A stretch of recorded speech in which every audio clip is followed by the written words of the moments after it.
అందరికీ నమస్కారం. శ్రీమాత్రే నమః. మకర రాశి వారికి జూన్ 17, 18, 19 తేదీలలో జరగబోయేది తెలిస్తే ఖచ్చితంగా ఆశ్చర్యపోతారు. మకర రాశి వారికి పట్టిందల్లా కూడా బంగారం కాబోతుంది. అదృష్టం అనేది కలిసి రాబోతుంది. ఆ వివరాలేంటో ఇప్పుడు ఈ వీడియోలో మనం వివరంగా తెలుసుకుందాం. వీడియోని ఎక్కడ కూడా స్కిప్ చేయదండి. చివరి వరకు చూస్తేనే అసలు మీకు ఎటువంటి అదృష్టం పట్టబోతుంది అని చెప్పి కూడా పూర్తిగా అర్థమవుతుంది. వీడియోలోకి వెళ్ళే ముందు మా చిన్న రిక్వెస్ట్ ఏమిటంటే, ఇంతకుముందు మా ఛానల్ని మీరు సబ్స్క్రైబ్ చేసుకోకపోతే సబ్స్క్రైబ్ చేసుకోండి. అలాగే గంట సింబల్ని క్లిక్ చేయండి. అప్పుడే మీకు మా వీడియోస్ మీకు నోటిఫికేషన్లో వస్తాయి. అలాగే జై శ్రీ రామ్ అని చెప్పి కామెంట్ చేయండి. జ్యోతిష చక్రంలో 10వ రాశి అయిన మకర రాశికి అధిపతి శని భగవానుడు. ఈ రాశి చిహ్నం మకరం అంటే సముద్రపు మేక. ఇది చాలా ప్రత్యేకమైన చిహ్నం. మేక కొండలను ఎక్కే స్వభావం కలది. సముద్రపు జీవి లోతులలో ఈదగలదు. ఇదే మకర రాశి వారి స్వభావానికి అర్థం పడుతుంది. వీరు ఒకేసారి అత్యంత ఆచరణాత్మకంగా వాస్తవికంగా ఉంటారు. అదే సమయంలో వీరిలో లోతైన ఆలోచనలు దాగి ఉన్న లక్ష్యాలు ఉంటాయి. శని ప్రభావం వలన వీరు చాలా క్రమశిక్షణతో పట్టుదలతో బాధ్యతాయుతంగా ఉంటారు. పైకి చూడడానికి చాలా గంభీరంగా సీరియస్గా తక్కువగా మాట్లాడేలాగా కనిపిస్తారు. వీరి జీవితంలో ప్రతిదీ కూడా ఒక పద్ధతి ప్రకారం ప్రణాళిక ప్రకారం జరగాలని కోరుకుంటారు.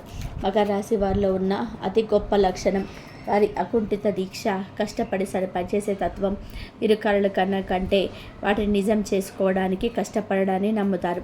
ఒక లక్ష్యాన్ని నిర్దేశించుకుంటే అది ఎంత కష్టమైనా సరే, ఎంత సమయం పట్టినా సరే దాన్ని సాధించే వరకు కూడా విశ్రమించరు. వీరికి ఉన్నంత సహనం బహుశా మరే రాశి వారికి ఉండదు.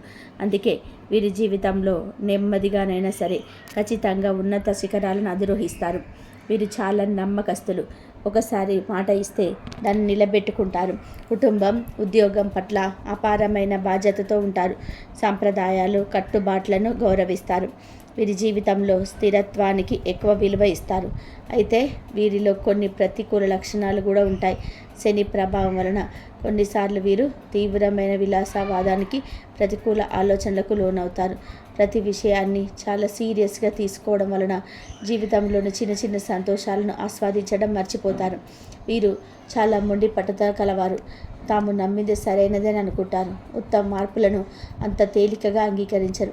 వీరి ఆచరణాత్మకమపై ఒక్కొక్కసారి కఠినంగా ఇతరుల భావాలను పట్టించుకోగారిగా కనిపించేలాగా చేస్తుంది.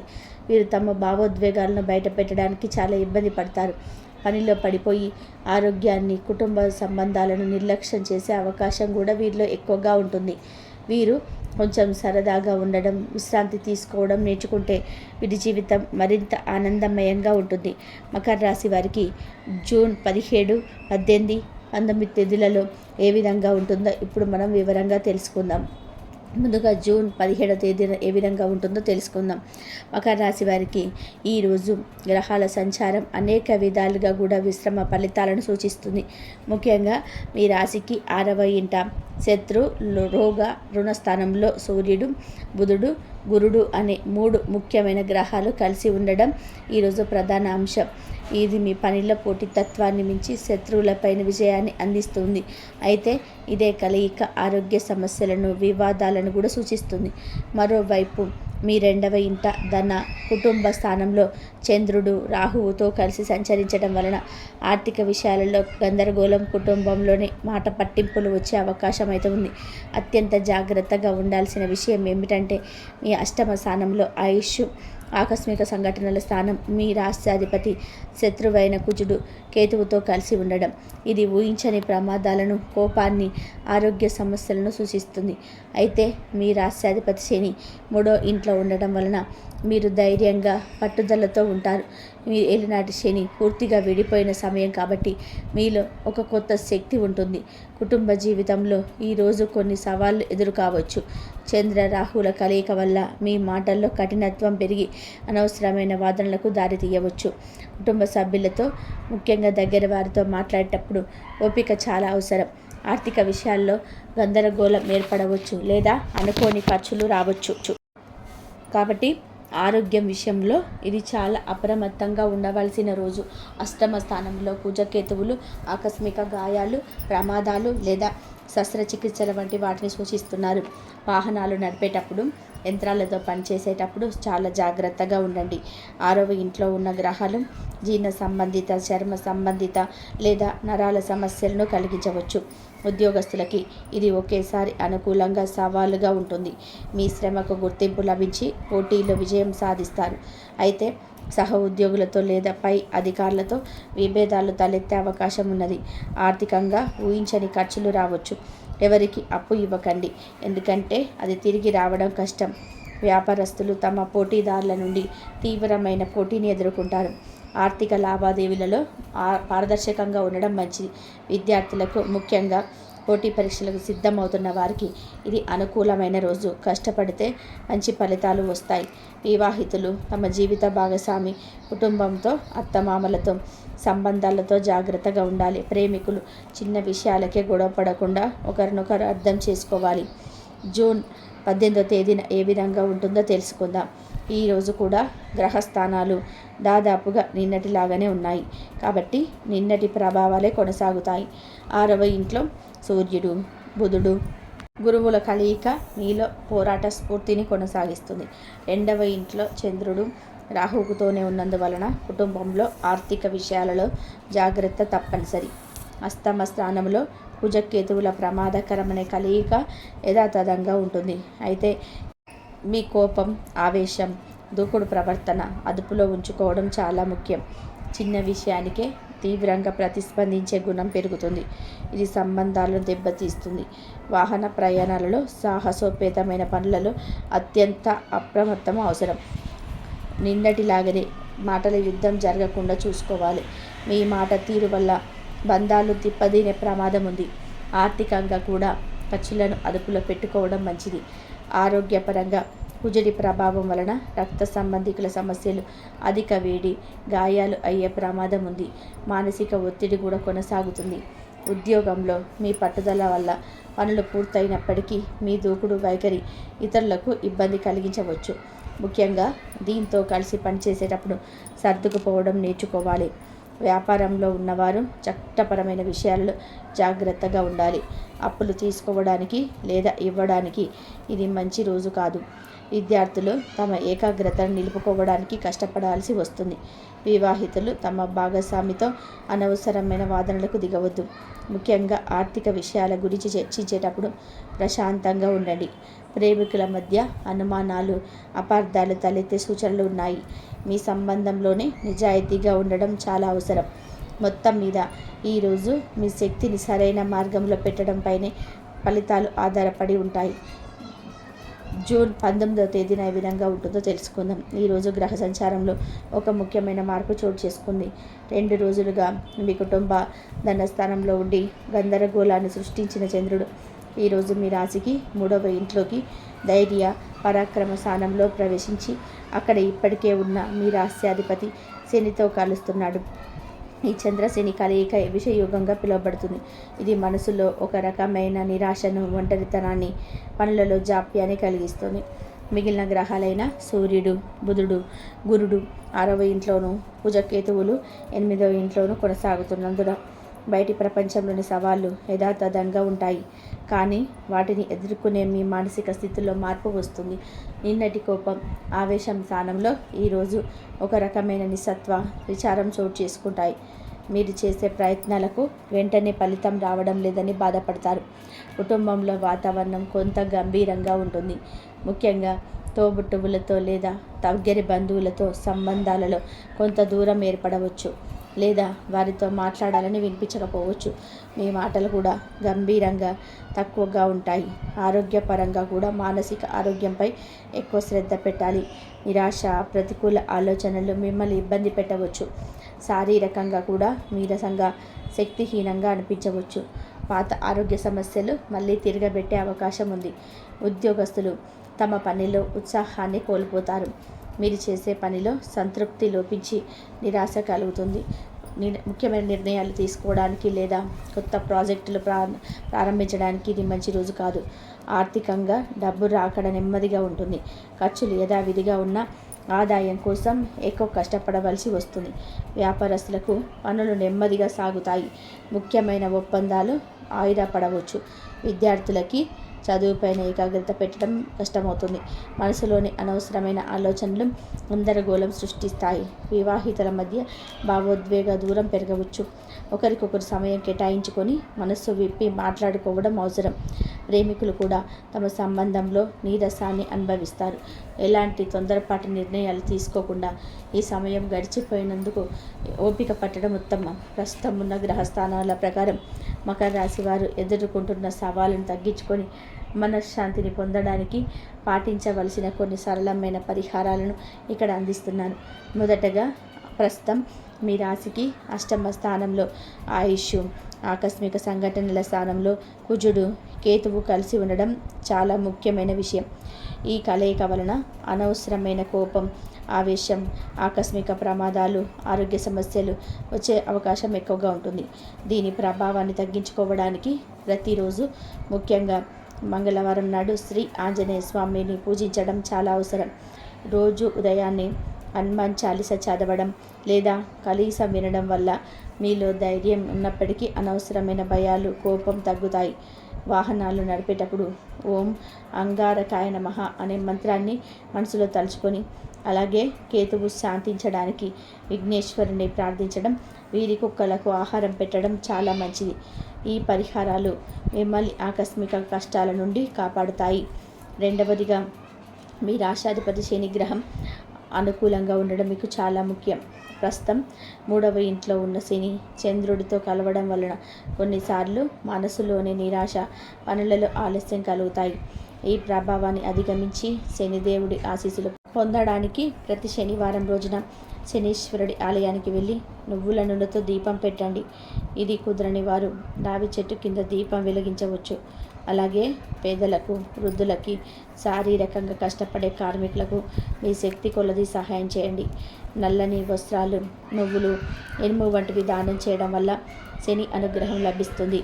ముఖ్యంగా శివుడిని పూజించడం వలన శని, రాహువు, కేతువుల వల్ల కలిగే అన్ని రకాల ఇబ్బందుల నుండి ఉపశమనం లభిస్తుంది. ప్రతిరోజు ఓం నమ శివాయ అని జపించండి. చివరగా, కేవలం పూజలే కాకుండా మన ప్రవర్తనలో కొన్ని మార్పులు చేసుకోవడం కూడా శక్తివంతమైన పరిహారంగా పనిచేస్తుంది. 2వ ఇంట్లో రాహు ఉండడం వల్ల మీ మాటలు కఠినత్వం పెరిగి కుటుంబంలో గొడవలు రావచ్చు. కాబట్టి కుటుంబ సభ్యులతో మాట్లాడేటప్పుడు చాలా ఓపికగా, ప్రేమగా మాట్లాడడానికి ప్రయత్నం చేయండి. 6వ ఇంట్లో 3 గ్రహాలు ఉండడం వలన శత్రువులు, వివాదాలు పెరిగే అవకాశం ఉంది. కాబట్టి అనవసరమైన వాదనలకు, గొడవలకు దూరంగా ఉండండి. మీ పని మీరు చేసుకుంటూ ప్రశాంతంగా ఉండడానికి ప్రయత్నం చేయండి. ఆరోగ్య విషయంలో అజాగ్రత్త చేయకుండా సరైన ఆహారం, వ్యాయామం పాటించండి. ఇలాంటి జాగ్రత్తలు తీసుకోవడం, దేవారాధన చేయడం, సేవ చేయడం వలన గ్రహాల ప్రతికూల ప్రభావాలు తగ్గి మీకు మనశ్శాంతి, విజయం కలుగుతాయి. కాబట్టి పింఛని ధనలాభం కలగబోతుందని చెప్పుకోవాలి. మకర రాశి వారికి అనుకూలమైన జీవితం లభిస్తుంది. నచ్చిన వారి కోసం వీరు ఏదైనా చేస్తారు, కానీ వీరిని మోసం చేసిన వారిని మాత్రం అసలు పట్టించుకోరు. అసలు వారిని దగ్గరికి కూడా రానివ్వరు.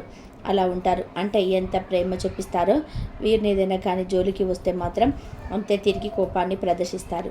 అలాగే వీరికి కష్టానికి తగినటువంటి ప్రతిఫలం అనేది చాలా రోజుల నుండి రాక ఇబ్బందులకు గురయ్యేటువంటి సందర్భాలు కూడా లేకపోలేదు. అంటే మీరు అనుకున్న దానికంటే కూడా, మీరు అంచనా వేసుకున్న దానికంటే కూడా మంచిగా లాభం రావాల్సిన టైంలో ఏదో ఒక విధంగా ఇబ్బంది బెడిసి కొడుతుంటుంది. చాలా విధాలుగా వీరికి ఏంటంటే అనుకూలమైన రోజుగా ఉన్నప్పటికీ కూడా ఈ రాశి వారి యొక్క గ్రహస్థితుల యొక్క మార్పుల యొక్క ప్రభావం వీరిపైన చాలా ఎక్కువగా పడి అష్ట కష్టాలకు గురైనటువంటి సందర్భాలు కూడా లేకపోలేదు. అయితే వీరికి ఈ 3 రోజులు కూడా బాగుంటుందండి. సంతానం కలుగుతుంది. ఇష్టమైనటువంటి పనిని మాత్రమే చేస్తారు. ఇష్టం లేనటువంటి పనిని అసలు ఇంట్రెస్ట్ కూడా చెయ్యరు. సూపరు. అలాగే ఈ 3 రోజులు మీకు వచ్చేటప్పటికి ఫలితాలు కూడా అధికంగా ఉంటాయి. ఆగిపోయినటువంటి డబ్బు సమస్యలు కూడా మీకు కొంచెం బాగుంటుంది. ఇంట్లో అష్టైశ్వర్యాలు కలుగుతాయి. ఈ రాబోయే రోజులలో ధనవంతులు అయ్యేటువంటి అవకాశాలు కనిపిస్తున్నాయి.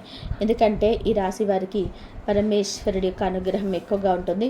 కాబట్టి ఈ 3 రోజులు కూడా మీరు పరమేశ్వరుడి గుడికి వెళ్ళి చక్కగా 11 ప్రదక్షిణాలు చేసుకుని స్వామికి, దానివల్ల ఏంటంటే పరమేశ్వర అనుగ్రహం లభిస్తుందండి. ఇంకా ఇంట్లో శివలింగం ఉంటే అభిషేకం చేసుకోండి, లేదా దేవాలయం వీలుంటే అభిషేకం చేయించుకోవడం లాంటివి చేసుకోండి. ఇంకా మీ జీవితం అనేది అద్భుతంగా ఉంటుంది. ఆదాయం కూడా పెరుగుతుంది. ఐశ్వర్య దారగాడి పరమేశ్వరుడు చక్కగా మీకు అనుకూలంగా ఉంటుందని చెప్పుకోవాలి. అలాగే ఈ 3 రోజులలో కూడా మీరు చేయకూడనటువంటి పనులు ఏంటో తెలుసా అండి? మీ మాట తీరులో కొంచెం జాగ్రత్త వహించాలి. కోపాన్ని అసలు ప్రదర్శించకండి. అనవసరమైన చోట ఎక్కువగా మాట్లాడకండి. దానివల్ల కొన్ని సమస్యలు తెచ్చుకునేటువంటి అవకాశం కనిపిస్తుంది. ఇక ముఖ్యమైనటువంటి విషయం ఏమిటంటే, ఈ రాశి వారికి 3 రోజులు లక్ష్మీదేవి మీ ఇంట్లో తిరిగేటువంటి అవకాశం ఉంటుంది. అంటే మీకు మిగతా రోజులు తిరగదని కాదండి, 3 రోజులు చక్కగా అనుకూలంగా ఉంది కాబట్టి ఇంట్లో తిరిగేటువంటి అవకాశాన్ని మీరే అమ్మకు కల్పించారనమాట. ఇంటిని చక్కగా శుభ్రంగా ఉంచుకోండి. ఇంట్లో గొడవ పడకండి. ఇల్లు శుభ్రంగా లేకపోయినా, ఇంట్లో గొడవ పడిన అమ్మవారి బయట నుండే వెళ్ళిపోతుందని మనందరికీ తెలిసిన విషయమే. కాబట్టి నోటికి వచ్చినటువంటి పదాన్ని అంతా కూడా వాడేసుకొని పదజాలాన్ని ఇంట్లో ప్రదర్శించకండి. ఒక్కొక్కసారి లక్ష్మీదేవి ఇంట్లో అడుగు పెడితే జీవితంలో తిరిగి ఉండదంటారు. కాబట్టి ఇల్లు ప్రధానం కాబట్టి ఇంట్లో చక్కగా ప్రశాంతమైనటువంటి వాతావరణం ఏర్పరచుకునేటువంటి ప్రయత్నం చేసి చూడండి. ఇంట్లో ప్రశాంతంగా, అలాగే చక్కగా పూజ గది అంతా కూడా శుభ్రంగా ఉంచుకోవడం, ఇటువంటి చేయడం వల్ల లక్ష్మీదేవి యొక్క ఆగమనం జరుగుతుంది. అలా లక్ష్మీదేవి యొక్క ఆగమనం జరగడం వల్ల ఇల్లంతా కూడా చక్కగా ఉంటుంది. అమ్మవారికి ఇష్టమైనటువంటివి ఏంటంటే ఎర్రని పుష్పాలు, ఇంట్లో సుగంధభరితమైన వాసన రావడం, అమ్మవారికి ఇలాంటివి ఇష్టం అనమాట. అలాగే ప్రశాంతంగా మన పని చేసుకుంటూ ప్రశాంతమైనటువంటి మనసుతో మన పని మనందరం కూడా బాగుండాలి, అందులో నేను ఉండాలని చెప్పి అనుకుంటూ ఉండడం, ఇటువంటివి లక్ష్మీదేవికి ఇష్టమైనటువంటి పనులు అనమాట. కాబట్టి ఇటువంటివి చేయటం వల్ల అమ్మవారికి ఎంతో ఇష్టమైన పని. మనం అమ్మ తిష్ట వేసుకొని ఉంటుంది. ఉదయం సాయంత్రం దీపాన్ని వెలిగించుకోవడం, ఇంట్లో చక్కగా ఏదైనా కాయో లేదా బెల్లం ముక్క నైవేద్యంగా పెట్టినా పర్వాలేదండి. పంచభక్ష పరమాణాలు చెప్పి ఏ దేవుడు కూడా అడగడు. చక్కగా ఇంట్లో దీపం పెట్టుకున్న చాలు, మీ జీవితంలో ఎటువంటి సమస్యలు ఉన్నా కూడా తొలగిపోతాయి. ముఖ్యంగా డబ్బుకు సంబంధించిన సమస్యలన్నీ కూడా పూర్తిగా తొలగిపోయి ఎటువంటి లోటు ఉండదు. అదృష్టం మీ వెంట ఉంటుంది. మీ జీవితం కూడా పూర్తిగా మారిపోయే అవకాశం ఉంటుంది. కాబట్టి ఎంత పెద్ద మంచి అవకాశాన్ని విడిచిపెట్టుకోకండి. మిగతా రోజులలో కూడా ఇలా ఉండడానికి ప్రయత్నం చేయండి. ఇక వివాహాన్ని విషయానికి వస్తే, అందమైనటువంటి అమ్మాయిలు మీరు ఎక్కువగా ఇష్టపడతారు. అమ్మాయిలు అయితే అందమైన అబ్బాయిలను ఇష్టపడతారు. వీరి మనసులో చాలా గొప్ప ప్రేమ ఉంటుంది. దాన్ని బయటకు అసలు చూపించారు. అత్యాశ కూడా వీరికి ఎక్కువగా ఉందండి. కానీ ఏంటంటే ఉన్న దాంట్లోనే తృప్తి పడతారు, ఉన్న దాంట్లోనే సంతోషంగా ఉంటారు. అదే వీరికి ఉన్నటువంటి మంచి లక్షణం. అనవసరమైనటువంటి విషయాలను అస్సలు మాట్లాడరు. అసలు దానికోసం టైం కూడా స్పెండ్ చేయరు. ఎక్కువగా బేస్ చేసుకోరు ఈ టైంని. ఎప్పుడు ఏదో ఒక పని చేసుకుంటూ ఉంటారు. అనేక మార్గాల ద్వారా డబ్బు సంపాదించాలని చెప్పేసి అనుకుంటూ ఉంటారు. సర్వసాధారణం ఏ మనిషి అయినా కానీ డబ్బును సంపాదించాలని చెప్పి అనుకుంటారు. కాబట్టి ఈ రాశి వారు కూడా ఏంటంటే మంచి మార్గాల ద్వారానే డబ్బు సంపాదించాలనుకుంటారు. ఇక వీరికి విమర్శించే వాళ్ళంటే అస్సలు నచ్చదు. దానివల్ల వీరికి విపరీతమైనటువంటి కోపం కూడా వస్తుంది. ఇక చుట్టూ ఉన్న వారితో చిన్న చిన్న ఇబ్బందులు వచ్చే అవకాశం ఉంది. కాబట్టి కొన్ని విషయాల్లో జాగ్రత్తగా ఉండండి. అలాగే శత్రు విషయంలో కూడా జాగ్రత్తగా ఉండండి. కొంతమంది వ్యక్తులు మిమ్మల్ని హాని కలిగించడానికి ప్రయత్నం చేస్తారు. ముఖ్యంగా ఎం అలాగే ఆర్ అనే అక్షరంతో పేరున్నటువంటి వారితో జాగ్రత్తగా ఉండండి. ఎందుకంటే వారి వల్ల మీకు నష్టం జరిగేటువంటి అవకాశం ఉంది. వచ్చే అదృష్టం కూడా రాకుండా చేసేటువంటి కొంతమంది వ్యక్తులు మన చుట్టూ ఉంటారు. కాబట్టి అటువంటి వారిని జాగ్రత్తగా పరిశీలించండి. కింద తొక్కాలని చూస్తూ ఉంటారు. మీరు గొప్పగా బ్రతుకుతూ ఉంటే అసలు ఓర్చుకోలేని వారు కూడా మీ చుట్టూ ఉంటారు. అందరితో కూడా జాగ్రత్తగా ఉండండి. ఇక మీ బంధువులతో సంబంధాలు కూడా బలపడతాయి. కుటుంబంలో ప్రేమ అనురాగాలు పెరుగుతాయి. ఈ 3 రోజులలో ఏ రాశి వారికి చిన్న చిన్న ప్రయాణాలు చేసుకోవడం కూడా జరుగుతుంది. జాగ్రత్తగా ఉండండి. అలాగే ఆరోగ్యపరంగా కూడా కొంచెం జాగ్రత్తగా ఉండండి. మీరు కొత్త పనులు మొదలు పెట్టాలనుకుంటే మాత్రం సోమవారం కానీ శుక్రవారం కానీ మొదలు పెట్టండి. దానివల్ల మీకు బాగా కలిసి వస్తుంది. ఊహించినటువంటి మంచి ధన లాభాలు కూడా మీరు చూడబోతారు. అలాగే మీకు ఈ యొక్క సోమవారం కానీ శుక్రవారం కానీ 2 రోజులు ఏంటంటే పసుపు రంగు బట్టలు అసలు వేసుకోకండి. ఒకవేళ వేసుకోవాలనుకుంటే మాత్రం వేరే రోజులలో వేసుకోండి. దానివల్ల మీకు ఎలాంటి సమస్యలు కూడా రావు. అలాగే ఆకుపచ్చ, ఎరుపు, నలుపు, అలాగే నీలం, గులాబీ ఇవి మీకు అదృష్టపు రంగులు అన్నమాట. 1, 5, 8 ఇవి మీకు అదృష్టపు సంఖ్యలు. గుర్తుంచుకోండి. మరి ఈ విధంగా అయితే ఈ 3 రోజులు కూడా ఈ రాశి వారి చక్కటి జీవితాన్ని అనుభవించడానికి ఎక్కువగా అవకాశాలు అయితే కనిపిస్తున్నాయి. మరి ఈ అదృష్టాన్ని మీరు అస్సలు విడిచిపెట్టుకోకుండా జాగ్రత్తగా దైవబలం చేత ఉదయం సాయంత్రం చక్కగా దీపారాధన చేసుకోవడం మర్చిపోకండి.